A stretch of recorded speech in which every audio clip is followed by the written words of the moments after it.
ये मटन कढ़ाई अगर आप ट्राई करना चाहते हैं तो मेरी लोकेशन शाहदरा लाहौर है, आप मुझे इनबॉक्स करें, मैं आपको ऑर्डर डिलीवर कर दूंगा।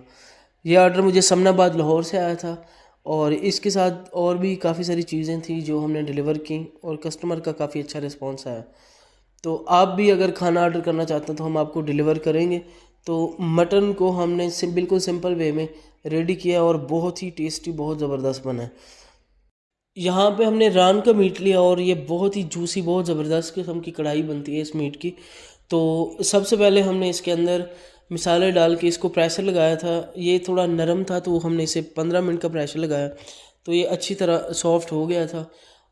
बाद में हमने इसके अंदर सारे स्पाइसेस, दही, ऑयल लगा के इसको रेडी किया है और ये बहुत ही ज़बरदस्त कढ़ाई बनी है। सेम यही चीज़ आपको भी डिलीवर की जाएगी। अगर आप ऑर्डर करना चाहें तो इनबॉक्स करें। अगर आपको वीडियो पसंद आई है तो वीडियो को लाइक करें और ज़्यादा से ज़्यादा इसको शेयर करें। अगर अभी तक मुझे फॉलो नहीं